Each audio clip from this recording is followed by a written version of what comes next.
ಓ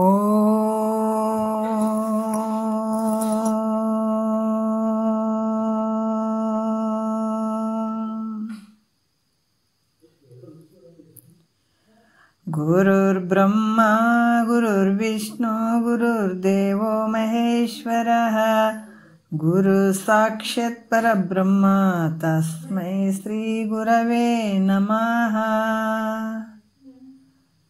ಧ್ಯಾನ ಮೂಲ ಗುರುಮೂರ್ತಿ ಪೂಜ್ಯ ಮೂಲ ಗುರುಪಾದ ಮಂತ್ರ ಮೂಲ ಗುರುವಾಕ್ಯ ಮುಕ್ತಿ ಮೂಲ ಗುರುಕೃಪಃ. ಶ್ರೋತ್ರಿಯ ಬ್ರಹ್ಮನಿಷ್ಠ ಸದ್ಗುರು ಬಸವಾನಂದರ ಪಾದಕಮಲಗಳಿಗೆ, ಅವರ ಪ್ರತಿರೂಪದಂಥ ನಿಜಗುಣಪ್ಪನವರ ಪಾದಕಮಲಗಳಿಗೂ ನನ್ನ ದೀರ್ಘದಂಡ ಪ್ರಣಾಮಗಳನ್ನು ಸಲ್ಲಿಸುತ್ತಾ, ಸದ್ಗುರು ಮಾರ್ಥಂಡ ಸಾಬಯ ಸದ್ಗುರುಗಳ ಪಾದಕಮಲಗಳಿಗೂ ಹಾಗೂ ರಾಯಪ್ಪ ಸದ್ಗುರುಗಳ ಪಾದಕಮಲಗಳಿಗೂ ನನ್ನ ದೀರ್ಘದಂಡ ಪ್ರಣಾಮಗಳನ್ನು ಸಲ್ಲಿಸುತ್ತಾ, ಗುರು ಸ್ವರೂಪರಾದಂಥ ನನ್ನ ಪತಿದೇವರಿಗೂ ಕೂಡ ನನ್ನ ದೀರ್ಘದಂಡ ಪ್ರಣಾಮಗಳನ್ನು ಸಲ್ಲಿಸುತ್ತಾ, ಮನದಲ್ಲಿ ಸ್ಮರಿಸಿಕೊಳ್ಳುತ್ತಾ, ತಮ್ಮೆಲ್ಲರಿಗೂ ವಂದಿಸುತ್ತಾ, ಇವತ್ತಿನ ಕೈವಲ್ಯ ಪದ್ಧತಿ ಒಳಗೆ ಜೀವ ಸಂಬೋಧನಾ ಸ್ಥಳ ನಡೆದದ. ಹಿಂದೆ ಶಿವಕಾರುಣ್ಯದಲ್ಲಿ ಭಕ್ತನಾದಂಥವ ಕೇಳಿಕೊಂಡಿದ್ದ, ನನಗೆ ಅನಂತ ರೀತಿಯಿಂದ ಕಷ್ಟ ಅದವಪ್ಪ, ಇದರಿಂದ ನನ್ನನ್ನು ಪಾರು ಮಾಡು ಅಂತ ಕೇಳ್ಕೊಂಡಿದ್ದ. ಆವಾಗ ಇವಾಗ ಭಗವಂತ ಪರಮಾತ್ಮ ಹೇಳ್ತಾ ಇದ್ದಾನೆ, ಜೀವನಿಗೆ ಬೋಧನೆಯನ್ನು ಮಾಡ್ತಾ ಇದ್ದಾನೆ. ಭಾಳಷ್ಟು ಅದ್ಭುತವಾದಂಥ ವಿಚಾರಗಳನ್ನು ಅವ್ರು ಹೇಳ್ತಾ ಇದ್ದಾರೆ. ಅಜ್ಞಾನಿ ಅಲ್ಲವೇ ನೀನು ಜೀವನೇ, ಸುಜ್ಞಾನಿ ಎಂದು ನುಡಿಬರೇ ಬಲ್ಲವರು ಅಂತ ಇದು 6ನೆಯ ಪದ್ಯವನ್ನು ಹಿಡ್ಕೊಂಡು ಹೇಳ್ತಾ ಇದ್ದಾರೆ ಅವರು. ಯಾಕಂದ್ರೆ ಈ ಜೀವನೇ ನಿನಗೆ, ಯಾಕಂತಂದ್ರೆ ಇದು ಕೆಟ್ಟು ಹೋಗುವಂಥ ಶರೀರ, ಹೌದಿಲ್ಲ? ಅಲ್ಲಂತೀರೇನ? ಕೆಟ್ಟು ಹೋಗುವಂಥ ಶರೀರ, ನಾಶ ಆಗುವಂಥ ಶರೀರ, ಹುಟ್ಟಿದಂಥ ಶರೀರ, ಮಲಮೂತ್ರದಿಂದ ಕೂಡಿದಂಥ ಶರೀರ, ಜಡವಾಗಿರುವಂಥದ್ದು ಶರೀರ ಅಲ್ಲ. ಇದು ದುಃಖ ರೂಪವಾಗಿರುವಂಥದ್ದು ಶರೀರ. ಇದನ್ನು ಇಹಕ್ಕೂ ಪರಕ್ಕೂ ಕರ್ಕೊಂಡು ಹೋಗುವಂಥದ್ದು ಶರೀರ. ಇಹ ಮತ್ತು ಪರಲೋಕಕ್ಕೆ ಎಳೆದಾಡುವಂಥದ್ದು ಯಾವುದು? ಇದೇ ಶರೀರ. ಮತ್ತು ಇಂಥ ಶರೀರವನ್ನು ನಂಬಿ ನೀ ಕೆಡ್ತಾ ಇದ್ದೀಯಲ್ಲ, ನಿನಗೆ ಅಜ್ಞಾನಿ ಅಲ್ಲದೆ ಸುಜ್ಞಾನಿ ಅನ್ನೋಕ್ಕೆ ಸಾಧ್ಯ ಏನು ಅಂತ ಹೇಳ್ತಾರೆ. ಕೇಳ್ತದಲ್ಲ ಎಲ್ಲರಿಗೆ? ಸ್ವಲ್ಪ ಬಂದ್ ಮಾಡ್ರಿ.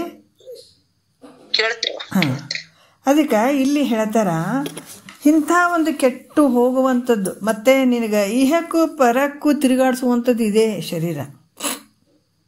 ಈ ಶರೀರದ ಮೇಲೆ ಮೋಹ ಮಾಡೋದಕ್ಕಾಗಿ ಅದಕ್ಕೆ ಮಹಾತ್ಮರು ಹೇಳ್ತಾರ, ಅಲ್ಪ ಇದು ಕೆಟ್ಟು ಹೋಗುವಂಥ ಶರೀರದ ಮೇಲೆ ನೀವು ಮೋಹ ಮಾಡ್ಕೊಂಡು ಕೂಡ್ತೀಯಲ್ಲ, ಮತ್ತು ನಿನಗೆ ಸುಜ್ಞಾನಿ ಅಂತ ಹೇಳೋಕ್ಕಾಗ್ತದೇನ? ಇಲ್ಲ, ಅಜ್ಞಾನಿ ಅಂತಲೇ ಹೇಳೋಕ್ಕಾಗ್ತದ. ಅದಕ್ಕೆ ಅಜ್ಞಾನಿ ಅಲ್ಲವೇ ನೀನು ಜೀವನೇ, ಸುಜ್ಞಾನಿ ಅಂತ ನುಡಿವರೆ. ಮಿಥ್ಯೆ ಇರುವಂಥದ್ದು ಸತ್ಯ ಅಂತ ತಿಳ್ಕೊಂಡು ಕುಂತಿದೆ, ಅನಾತ್ಮವಾಗಿರುವಂಥದ್ದು ಆತ್ಮ ಅಂತ ತಿಳ್ಕೊಂಡು ಕುಂತಿದ್ದೆ, ನಾಶ ಆಗಿ ಹೋಗುವಂಥ ಈ ಶರೀರವನ್ನು ಸತ್ಯ ಅಂತ ನಂಬ್ಕೊಂಡು ಭಾಳ ಚಂದ ಇನ್ನೂ ಇರ್ತೀನಿ ಅಂತ ಭಾವ ಮಾಡ್ಕೊಂಡು ಕುಂತಿಯಲ್ಲ, ನಿನಗೇನು ಅಜ್ಞಾನಿ ಅಲ್ಲ ಸುಜ್ಞಾನಿ ಅನ್ನೋಕ್ಕಾಗ್ತದೆ ನಿನಗೆ? ಇಲ್ಲ. ಹಾಗಾಗಿ ಭಾಳಷ್ಟು ವಿಚಾರಗಳನ್ನು ನಮಗೆ ಹೇಳುತ್ತಾರೆ ಮಹಾತ್ಮರು. ನಿನ್ನೆನೇ ವಿಚಾರದಲ್ಲಿ ಕೂಡ ಹಲವಾರು ವಿಚಾರ ಹೇಳಿದ್ದಾರೆ. ಈಗ ನಾವು 2ನೆಯ ನುಡಿ ಇಟ್ಕೊಂಡು ಮಾತಾಡೋಣ. ಹಿಂದೆ ಕೂಡ ಏನು ಹೇಳಿದ್ರು ಅವರು? ಚೈತನ್ಯ ರೂಪನಾಗಿರ್ದು ಜಡ ಪಂಚಭೂತ ದೇಹವಿದ ನೀನೆಂಬೆ, ಪೂತ ನಿರ್ಮಲ ನಿಜ ತತ್ವಮಯನಾಗಿ ಸೂತಕಾದಿ ವಿಧಿ ವಿಡಿದಿರ್ಪೆ ಅಂತ ಹೇಳ್ತಾರೆ. ಅಲ್ಲ, ಚೈತನ್ಯನಾಗಿರುವಂಥದ್ದು ನೀನಿದೆ, ಜಡವಾಗಿರುವಂಥದ್ದು ಪಂಚಭೂತದಿಂದ ಆದಂಥದ್ದು ಈ ಶರೀರ ಐತೆ, ಮಲಮೂತ್ರದಿಂದ ಕೂಡಿದಂಥದ್ದು ಈ ಶರೀರ ಐತೆ. ಅದಕ್ಕೆ ನಿನಗೆ ಸಂಬಂಧನೇ ಇಲ್ಲ. ಅದಕ್ಕೆ ಇಂಥ ಒಂದು ಜಡದಿಂದ ಕೂಡಿದಂಥ ಶರೀರವೇ ನಾನಂತ ಅಂದ್ಕೊಂಡು ಇರುವಂಥವು ನೀನು ಹೆಂಗಿದೆ? ಪರಿಶುದ್ಧ ನಿರ್ಮಲವಾಗಿರುವಂಥದ್ದು ನೀನಿದೆಯಪ್ಪ, ಚೈತನ್ಯ ಸ್ವರೂಪನಾಗಿರುವಂಥವು ನೀನು, ನಿಜ ತತ್ವಮಯನಾಗಿರುವಂಥವು. ಮತ್ತು ಇದಕ್ಕೆ ನೀನು ಆ ಸೂತ್ಕ ಈ ಸೂತ್ಕ, ಆ ಮಡಿ ಈ ಮಡಿ ಅಂತ ಗದ್ದಲಕ್ಕೆ ಬಿದ್ದೀಯಲ್ಲಪ್ಪ. ಮತ್ತು ಇಂಥ ಒಂದು ಯಾವುದಕ್ಕೆ ಹೇಳ್ತೀನಿ ನೀನು? ಈ ಮಲಮೂತ್ರದಿಂದ ಕೂಡಿದ ಶರೀರಕ್ಕೆ ಮಾಡ್ತೀಯನ? ಮತ್ತು ಒಳಗಡೆ ಇದ್ದವು ಯಾವುದು ಕಂಟಂಗ್ಲತ್ತ, ನೀ ಅದಕ್ಕೇನು ಅಂಟ್ಸಕ್ಕೆ ಹೋಗ್ತೀಯಲ್ಲ, ಏನು ಹಿಂಗೆ ಬೆರ್ಸಕ್ಕೆ ಹೋಗ್ತೀಯಲ್ಲ, ಅದು ಬೆರೆಯುವಂಥವ್ನಲ್ಲತ್ತ, ನಿನಗೆ ಯಾವುದಕ್ಕೂ ಸಿಗುವಂಥವ್ನಲ್ಲತ್ತ, ಯಾವುದಕ್ಕೂ ಸಿಗದೇ ಇರುವಂಥದ್ದು ಪರವಸ್ತು ನಿನ್ನ ಸ್ವರೂಪ ಹೆಂಗದಂತಂದ್ರೆ ಈ ಸೂರ್ಯನ ಒಂದು ಬೆಳಕು ಬರ್ತದೆ, ಯಾವುದಕ್ಕನ್ನ ಸಿಕ್ಕಾಕೊಳ್ತದನ್ನು, ಎಲ್ಲದ್ರ ಮೇಲೆ ಅದು ಬೆಳಕು ಬೀರ್ದಂಗೆ ಆಗ್ತದೆ, ಯಾವುದಕ್ಕಾದ್ರೂ ಸಿಕ್ಕಾಕೊಳ್ತದನ್ನು, ಅದು ಬೆರ್ತು ಬಿಡ್ತದನ್ನು ಯಾವುದ್ರಾಗಾರ ಇಲ್ಲಲ್ಲ. ಅದೇ ರೀತಿ ಕೂಡ ಆಕಾಶ ಯಾವುದ್ರಾಗನ ಬೆರ್ತದೇನು ಇಲ್ಲಲ್ಲ. ಅದೇ ರೀತಿ ಕೂಡ ನಿನ್ನ ಸ್ವರೂಪ ಕೂಡ ಯಾವುದಕ್ಕೂ ಬೆರೆದೇ ಇರುವಂಥದ್ದು, ಪರಿಪೂರ್ಣವಾಗಿರುವಂಥದ್ದು, ಮತ್ತೆ ಅದು ಹೋಗುವಂಥದ್ದಲ್ಲ ಬರುವಂಥದ್ದಲ್ಲ. ಏನಾರು ಕಲ್ಮಶ ಐತೇನಾದ್ರೆ ಏನೂ ಇಲ್ಲ ಅದ್ರಾಗ. ಅಂಥ ಒಂದು ಚೈತನ್ಯ ಸ್ವರೂಪ ನಿಂದೈತೆ. ಅದಕ್ಕೆ ನಿಮ್ಮ ಮಡಿ ಆಯಿತು, ಮೈಲಿಗಾಯಿತು, ಸೂತಕ್ಕಾಯಿತು, ಅದು ಆಯ್ತು ಅಂತ ಗದ್ದಲಕ್ಕೆ ಬಿದ್ದಿಯಲ್ಲೋ. ನಿನಗೇನು ಹೇಳ್ತಾರೆ, ನಿನಗೆ ಅಜ್ಞಾನಿ ಅಲ್ದ ಸುಜ್ಞಾನಿ ಅಂತಾರೆ. ನಿನಗೆ ಯಾವುದಕ್ಕೆ ಮಾಡ್ತೀಯೋ ನೀನು? ಮೊದಲ ಅಂಥ ಭ್ರಮೆ ಬಿಟ್ಟುಬಿಡು, ಭ್ರಾಂತಿ ಬಿಟ್ಟುಬಿಡು. ಒಳಗಡೆ ಇರುವಂಥ ಶುದ್ಧವಾದ ನಿರ್ಮಲವಾಗಿರುವಂಥ ಚೈತನ್ಯ ಐತೆ. ಹೊರಗಡೆ ಇರುವಂಥದ್ದು ಇದು ಹೆಂಗದ ಮಲಮೂತ್ರದಿಂದ ಕೂಡಿದೆ, ಯಾವುದಕ್ಕೆ ಮಾಡ್ತೀನಿ ನೀನು? ಅದಕ್ಕೆ ಈ ರೀತಿಯಾಗಿ ನೀನು ಭಾಳಷ್ಟು ಪರಿಶುದ್ಧವಾಗಿರುವಂಥವನಪ್ಪ. ನಿನಗೆ ಇದು ಯಾವುದಕ್ಕೂ ಸಿಲುಕೋವನ್ನಲ್ಲ ಈ ನಿಯಮಗಳನ್ನು. ನಿನಗೆ ಯಾವುದಕ್ಕೆ ಹೇಳ್ತೀನಿ? ನಿನಗೇನಾರ ಏನು ಮಡಿ ಮೈಲಿಗೆ ಯಾವುದಕ್ಕೆ ಐತ್ಯಪ್ಪ? ನಿನಗೆ ಯಾವುದೂ ಇಲ್ಲ ಅನ್ನುವಂಥದ್ದು. ಯಾವ ರೀತಿ ಈ ಸೂರ್ಯನಿಗೆ ಕತ್ತಲೇನಾರ ಮುಸುಕ್ತದೇನ? ಇಲ್ಲಲ್ಲ. ಅದೇ ರೀತಿ ಕೂಡ ನಿನಗೆ ಯಾವ ನೇಮ ನಿತ್ಯಗಳು ಇಲ್ಲ. ಪರಿಶುದ್ಧನಾಗಿರುವಂಥವ್ ನೀನು. ಅದನ್ನು ಬಿಟ್ಟು ನೀನು ಭ್ರಮೆಯಿಂದ ಇವೆಲ್ಲ ನನಗದವ ಅಂತ ನೀನು ಭ್ರಮೆಯಿಂದ ದುಃಖ ಪಡಕತ್ತಿದೆ, ಕಷ್ಟಕ್ಕೆ ಗುರಿಯಾಗಕತ್ತಿದೆ. ಮೊದಲು ಬಿಟ್ಕೋ, ಇವನ್ನು ವಿಚಾರ ಮಾಡು. ಅದಕ್ಕೆ ಇಂಥವೆಲ್ಲ ಹಿಡ್ಕೊಂಡು ಅಳ್ತೀಯಲ್ಲ, ಇದು ಯಾರು ಹೇಳಿದ ಮಾತು ನೋಡ್ರಿ? ಭಗವಂತ ಹೇಳಿದಂಥ ಮಾತುಗಳಿವು, ಯಾರೋ ಇವ್ರು ಹೇಳಿದಂಥ ಮಾತುಗಳಲ್ಲ. ಅದಕ್ಕೆ ಇಂಥವು ಯಾವುದಕ್ಕೂ ಸಂಬಂಧ ಇರದೇ ಇರುವಂಥವನತ್ತ, ಪರಿಪೂರ್ಣವಾಗಿರುವಂಥವನು, ಎಲ್ಲದಕ್ಕೂ ಅಧಿಷ್ಠಾನವಾಗಿರುವಂಥದ್ದು ನಿನ್ನ ಸ್ವರೂಪ ಐತೆ. ಹೌದಪ್ಪ, ಈ ಚೈತನ್ಯ ಸ್ವರೂಪ ಹೆಂಗೈತೆ ಅಂದರೆ ಎಲ್ಲದಕ್ಕೂ ಅಧಿಷ್ಠಾನವಾಗಿರುವಂಥದ್ದು. ಅದು ಏನು ಇಲ್ಲಿ ಐತೆ, ತಟ್ಟಗೈತೆ ಅಂದ್ರೆ ಅದಕ್ಕೆ ಮಡಿ ಅಂತನ್ರಿ, ಸೂತ್ಕನ್ರಿ, ಅದಕ್ಕೆ ಐತೆ ಅಂತ ಹೇಳ್ಬೋದು. ಅದು ಪರಿಪೂರ್ಣ ಎಲ್ಲದಕ್ಕೂ ಆಧಾರವಾಗಿರುವಂಥದ್ದು ಅದೈತೆ. ಯಾವುದಕ್ಕೆ ಹೇಳ್ತೀನಿ ನೀನು? ಹಾಗಾಗಿ ಇಲ್ಲಿ ಈ ರೀತಿಯಾಗಿ ನಿನ್ನ ಭ್ರಾಂತಿಯಿಂದ ಭ್ರಮೆಯಿಂದ ಈ ನೇಮ ನಿತ್ಯ ಇವೆಲ್ಲವನ್ನು ಹಿಡ್ಕೊಂಡು ಅಳಕತ್ತೀಯಲ್ಲ, ನಿನಗೆ ಅಜ್ಞಾನಿ ಅಲ್ಲದೇನು ಸುಜ್ಞಾನಿ ಅಂತಾರೇನೋ? ಹಂಗಿಲ್ಲ ಅಂತ ಹೇಳ್ತಾರೆ. ಮತ್ತೆರಡನೇ ನುಡಿಯಲ್ಲಿ ಹೇಳ್ತಾರೆ, ಮೂರು ಅವಸ್ಥೆಗಳು ಒಂದರೊಳಗೆ ಒಂದಿಲ್ಲ, ಮೂರು ಅವಸ್ಥೆಯನ್ನು ಅರಿಯುತ್ತಾ ಬೇರೆ ಸಾಕ್ಷಿಕನಾಗಿರ್ದು ನೀ ಸಂಸ್ಕೃತಿ ದೂರಿಗೀಡಾಗಿ ಬಳಲುವೆ ಅಂತ ಒಂದು ಅದ್ಭುತ ಹೇಳ್ತಾರೆ ನೋಡ್ರಿ. ನಿಜಗುಂಡ್ರ ಶಾಸ್ತ್ರ ಯಾವುದೇ ತೊಗೊಂಡೋಗ್ಲಿ ಜ್ಞಾನಕ್ಕೆ ತೊಗೊಂಡೋಗ್ತಾರೆ. ಮುಖ್ಯ ಉದ್ದೇಶ ಏನಪ್ಪ ಅಂದರೆ ಈ ಶಿವಕಾರುಣ್ಯ, ಜೀವ ಸಂಬೋಧನ, ನೀತಿ ಕ್ರಿಯಾ, ಜ್ಞಾನ ಪ್ರತಿಪಾದನಾ ಸ್ಥಳ ಮತ್ತು ಇದು ಯೋಗ ಪ್ರತಿಪಾದನಾ ಸ್ಥಳ, ಜ್ಞಾನ ಪ್ರತಿಪಾದನಾ 5 ಸ್ಥಳಗಳನ್ನು ಇಟ್ಟಿದ್ದಾರೆ. ಮಹಾತ್ಮರು ಇಷ್ಟೆಲ್ಲ ವೇದ ಉಪನಿಷತ್ತುಗಳು ಹೇಳಿದ್ದಾರೆ. ಭಗವಂತ ಬರೆದಂಥದ್ದು ಶ್ರುತಿ ಸ್ಮೃತಿ ಮತ್ತು ಇವೆಲ್ಲ ಏನು ಹೇಳ್ತಾ ಇದ್ದಾರೆ, ಮುಖ್ಯ ಉದ್ದೇಶ ಒಂದೇ ನೋಡ್ರಿ. ಯಾಕಂದ್ರೆ ಆನಂದ, ಸದಾಕಾಲ ಆನಂದವಾಗಿರುವಂಥದ್ದನ್ನು ಪಡ್ಕೊಳ್ರಿ ಅನ್ನುವಂಥದ್ದು ಉದ್ದೇಶನೇ, ಭಗವಂತನ ಉದ್ದೇಶ ಇರುವಂಥದ್ದು ಅದೇ ಇರುವಂಥದ್ದು. ಎಷ್ಟು ಕರುಣಾಮಯಿಗಳು. ಅಪ್ಪ ಅಮ್ಮ ಹೇಳ್ತಾರೆ, ಮಕ್ಕಳದ್ದು ಏನಂತಂದ್ರೆ ಒಂದೇ ಉದ್ದೇಶ, ಅವ್ರ ಮುಂದೆ ಚಂದಿರಲಿ, ಸುಖವಾಗಿರಲಿ, ಆನಂದವಾಗಿರಲಿ ಅಂತ ಅನ್ನುವಂಥ ಬಯಕೆ ಮಾತ್ರ ತಂದೆ ತಾಯಿದು ಹೆಂಗಿರ್ತದೋ. ಇಷ್ಟೆಲ್ಲ ಯಾಕೆ ಬಂದು ಅಂತಂದ್ರೆ ನಮ್ಮ ಸ್ವರೂಪವನ್ನು ತಿಳಿಸಿ ಆನಂದವಾಗಿ ಇರಲಿ ಅನ್ನುವಂಥ ಉದ್ದೇಶದಿಂದ ಕರುಣಾಮಯಿ ಭಗವಂತ ಈ ರೂಪವಾಗಿ ಎಲ್ಲ ಬರೆದಿಟ್ಟ ಗುರು ರೂಪಾಗಿ ಬಂದ ಧರೆಗಿಳದ. ಅಷ್ಟು ಕರುಣಾಮಯಿ ನೋಡ್ರಿ. ಅದಕ್ಕೆ ಇಲ್ಲಿ ಕೂಡ ಏನು ಹೇಳ್ತಾರ, ಮೂರು ಅವಸ್ಥೆಗಳೊಂದರೊಳಗೆ ಒಂದಿಲ್ಲ. ಯಾವುವು ಅಂದರೆ ಜಾಗ್ರ, ಸ್ವಪ್ನ, ಸುಸುಪ್ತಿ. ಇವು ನಮಗೆ ಆಗ್ತಾವ, ನಾವು ತಿಳ್ಕೊಬೇಕು. ಬರೀ ಉಂಡಿವಿ ತಿಂದಿವಿ ಏನು ಗೊತ್ತಿರ್ಲಾರ್ದಂಗೆ ಹೋಗಿಬಿಡ್ತೀವಲ್ಲ. ಇವು ನಮ್ಮೊಳಗೆ ಹೆಂಗೆ ಎಷ್ಟು ಅದಕ್ಕೆ ತನು ವಿಧನ್ ಉಳಿದಿಂದ್ರೆ ಜಾಲ ದಾಟಗಳುಂಟೆ ಅಂತಾರೆ. ನಮ್ಮ ಶರೀರವನ್ನೇ ನಾವೇ ವಿಚಾರ ಮಾಡಿದ್ರೆ ಭಾಳ ಅಗಮ್ಯ ಅನ್ನಿಸ್ತದೆ ರೀ, ಅಗಮ್ಯ ಅನ್ನಿಸ್ತದೆ. ಎಂಥ ವಿಚಿತ್ರಪ್ಪ ಅನ್ನಿಸ್ಬಿಡ್ತದೆ, ಭಾಳ ವಿಚಿತ್ರ ಅನ್ನಿಸ್ತದೆ. ಯಾಕಂತಂದ್ರೆ ಈ 3 ಅವಸ್ಥೆಗಳು ನಮಗೆ ಅದಾವ, ಜಾಗ್ರ ಅದ, ಸ್ವಪ್ನ ಅದ, ಸುಸುಪ್ತಿ ಅದ. ಆದ್ರೆ ಜಾಗ್ರದಲ್ಲಿ ಸ್ವಪ್ನ ಇಲ್ಲ, ಸ್ವಪ್ನದಲ್ಲಿ ಸುಸುಪ್ತಿ ಇಲ್ಲ, ಸುಸುಪ್ತಿ ಒಳಗೆ ಸ್ವಪ್ನ ಇಲ್ಲ, ಅದ ಸುಸುಪ್ತಿ ಒಳಗೆ ಜಾಗ್ರ ಇಲ್ಲ. ಒಂದ್ರಾಗೊಂದಿಲ್ಲ ನೋಡ್ರಿ, ಅದಾವನ ಇಲ್ಲ. ಯಾಕಂದ್ರೆ ನಿದ್ರೆ ಭಾಳ ಗಾಢವಾದ ನಿದ್ರೆ ಹತ್ತಿದೆ ಅಂತಂದಾಗ ಜಾಗ್ರ ಸ್ವಪ್ನ ಅದಾವನು ಇಲ್ಲ. ಸ್ವಪ್ನ ಅವಸ್ಥೆ ಬಂದದಪ್ಪ ಅಂತಂದ್ರೆ ಅಲ್ಲಿ ಜಾಗ್ರ ಸುಸುಪ್ತಿ ಐತೇನು ಇಲ್ಲ. ಈಗ ನಾವು ಜಾಗ್ರದ ಅವಸ್ಥೆಯಲ್ಲಿ ಅದೀವಿ, ಆದ್ರೆ ನಮ್ಗೆ ಕನಸು ಮತ್ತು ನಿದ್ರೆ ಏನಾರು ಆದನೀಗ ಜಾಗ್ರದಲ್ಲಿ ಈಗಿನ ನಾವು ಜಾಗ್ರದ ವ್ಯವಸ್ಥೆಯಲ್ಲಿ ಅದೀವಲ್ಲ, ಇದರಲ್ಲಿ ಏನಾರು ನನಗೆ ಕನಸು ಬಿದ್ದವ್ರಿ ಅಂತ ಯಾರು ಅನ್ನಕತ್ತೀವೇನ? ಗಾಢ ನಿದ್ರೆ ಹತ್ತದಂತ ಅನ್ನಕತ್ತೀವೇನ? ಇಲ್ಲ, ಬರೀ ಜಾಗ್ರದ ಅವಸ್ಥೆ. ಈ ಒಂದ್ರಾಗ ಒಂದಿಲ್ಲ, ಇವು ಒಂದ್ರಾಗ ಒಂದು ಇಲ್ಲ. ಹೀಗಾಗಿ ಈ ಮೂರನ್ನು ಈ ಜಾಗೃತವನ್ನು ನೀನೇ ಅರಿತೀರಿ, ಹೌದಲ್ಲ? ಜಾಗ್ರದಲ್ಲಿ ಏನೇನು ನಡೀತವೆ ಎಲ್ಲವನ್ನು ನಾನೇ ತಿಳ್ಕೊಳ್ತೀನಿ. ಒಂದು ಒಳ್ಳೆಯದಾಗಿರ್ಬೋದು, ಕೆಟ್ಟದ್ದಾಗಿರ್ಬೋದು, ಈ ಶರೀರದಿಂದ ಮಾಡುವಂಥ ವ್ಯವಹಾರಗಳಾಗಿರ್ಬೋದು, ಎಲ್ಲವನ್ನು ಅರಿಯುವಂಥ ನಾನು ಬೇರೆಯೇ ಇದ್ದೀನಿ. ಮತ್ತು ಸ್ವಪ್ನವನ್ನು ಅರಿಯುವಂಥವ್ನು ನಾನೇ ಇದ್ದೀನಿ. ಸ್ವಪ್ನದಲ್ಲಿ ನಾವೇ ಅರಿತೀವಿಲ್ಲ, ಏನು ಕಷ್ಟ ಆಗಲಿ ಸುಖ ಆಗಲಿ, ಯಾರೋ ಹೊಡಿತಾ ಇದ್ದಾರೆ ಬೈತಾ ಇದ್ದಾರೆ ಏನಾದರೂ ಕೂಡ ಸ್ವಪ್ನದಲ್ಲಿ ಕೂಡ ನಾನೇ ಸಾಕ್ಷಿ ರೂಪವಾಗಿ ಎಲ್ಲವನ್ನು ಅರಿತೀನಿ. ಮತ್ತು ಸುಸುಪ್ತಿಯಲ್ಲಿ ಇಲ್ಲಾಂದರೆ ಸುಸುಪ್ತಿಯಲ್ಲಿ ಕೂಡ ನಾನೇ ಇದ್ದೀನಿ, ಅದನ್ನು ಕೂಡ ನಾನೇ ಅರಿತೀನಿ.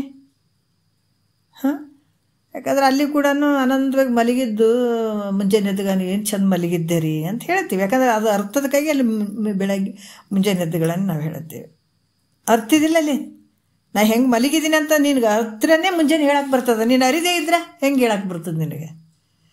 ಅದಕ್ಕೆ ಸುಸುಪ್ತಿಯಲ್ಲಿ ಕೂಡ ನೀನು ಇರ್ತಿದ್ದಿ, ಅರಿತಿದ್ದಿ. ನೀನು ಜಾಗ್ರಕ್ಕೆ ಬಂದಮೇಲೆ ನೀ ಹೇಳ್ತಿದ್ದೆ ಅಲ್ಲಿ ಇದ್ದೆ ನಾನು ಅಂತ, ಹೌದಿಲ್ಲ? ಯಾಕಂದ್ರೆ ನಾವು ಆಪ್ರೇಷನ್ಗಳು ಅವೆಲ್ಲ ಆದಾಗ ಅನೆಸ್ಥೆಸಿಯಾ ಕೊಡ್ತಾರೆ ನೋಡ್ರಿ.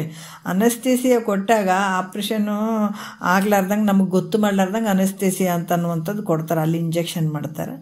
ಮಾಡಿದ್ಮೇಲೆ ಏನಾಗ್ತದೆ, ನಮಗೆ ಪ್ರಜ್ಞೆ ಇರ್ಲಾರ್ದಂಗೆ ಆಗಿಬಿಡ್ತದೆ, ಆಪ್ರೇಷನ್ ಆಗಿಬಿಡ್ತದೆ. ಅವಾಗ ಎಚ್ಚರ ಆಗ್ತದೆ, ಒಂದು ತಾಸು ಬಿಟ್ಟು ಎಚ್ಚರ ಆದಗಳನ್ನೇ ನೋಡ್ತೀವಿ, ಕಣ್ಣು ತೆಗಿತೀವಿ, ಅಯ್ಯೋ ಆಪ್ರೇಷನ್ ಆಯ್ತೇನೆ ಅಂತೀವಿ. ಆಯಿತು, ಅಯ್ಯೋ ಗೊತ್ತೇ ಆಗಲಿಲ್ಲ ನೋಡಪ್ಪ. ಯಾಕಂದ್ರೆ ಗೊತ್ತಾಗಲಿಲ್ಲ ಅನ್ನೋದು ನೀನೇ ಅರಿತಿದ್ದಿಲ್ಲ, ಅಲ್ಲಿ ಅರ್ಧೇ ಹೇಳ್ತೀಯಲ್ಲ. ಭಾಳ ಸೂಕ್ಷ್ಮ ಐತೆ ನೋಡ್ರಿ ವಿಚಾರ. ಹೌದು, ಕತ್ತಲೈತೆ. ಈ ನೋಡ್ರಿ, ನಾವೆಲ್ಲ ಲೈಟಿನ ಬೆಳಕಿನ ಕೂತಿರ್ತೀವಿ. ಕುಂತ ಕರೆಂಟ್ ಹೋಗಿಬಿಡ್ತು, ನನ್ನ ಕಣ್ಣು ಕಾಣವಲ್ವು, ಏನು ಕಾಣವಲ್ವು, ಸಾಮಾನ್ಯ ಕಾಣವಲ್ವು ಅಂತ ಹೇಳ್ತೀವಿ, ಹೌದಿಲ್ಲ? ಏನು ಕಾಣನೇ ಒಲ್ದು, ಯಾವ ಸಾಮಾನುಗಳು ಕಾಣವಲ್ದು ಅಂತ ಹೇಳ್ತೀವಿ, ಬರೀ ಕತ್ತಲದು ಅಂತ ಹೇಳ್ತೀವಿ. ಆದರೆ ಈ ಕಣ್ಣು ಸಾಮಾನುಗಳು ಅವು ಎಲ್ಲವನ್ನು ಅರಿತಾ ಇತ್ತು. ಈ ಕತ್ತಲು ಆವರಿಸ್ಕೊಂಡ್ಬಿಡ್ತು, ಸಾಮಾನುಗಳು ಕಾಣ್ತಾ ಇಲ್ಲ, ಆದ್ರೆ ಕತ್ತಲನ್ನು ಕಾಣಕತ್ತಿದ್ದಿಲ್ಲ ನೀನು. ಸಾಮಾನುಗಳು ಕಾಣ್ತಾ ಇಲ್ಲ, ಆದ್ರೆ ಕತ್ತಲೆಯನ್ನು ನೀನೇ ಅರಿತಾ ಇದ್ದೀಯಾ.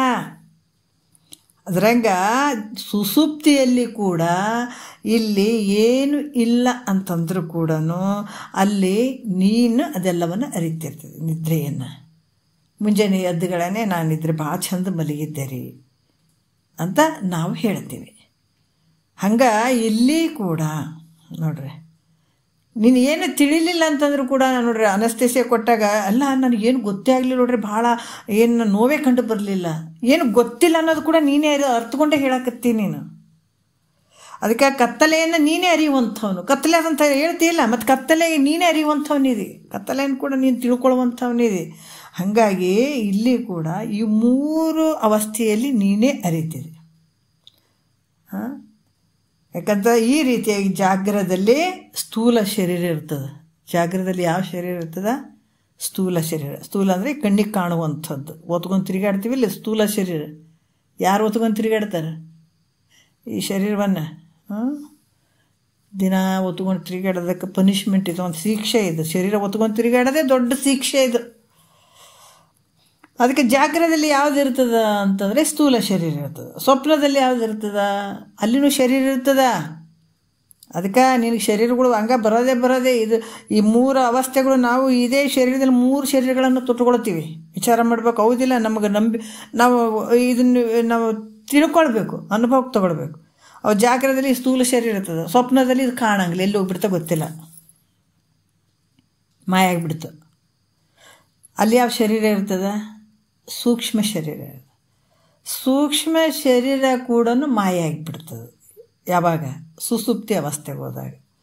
ಅಲ್ಲಿ ಸುಸುಪ್ತಿ ಅವಸ್ಥೆಯಲ್ಲಿ ಏನಿರ್ತಂದ್ರೆ ಕಾರಣ ಶರೀರ ಅಂದ್ರೆ ಅವಿದ್ಯೆ ಇರುವಂಥದ್ದು ಕಾರಣ ಶರೀರ.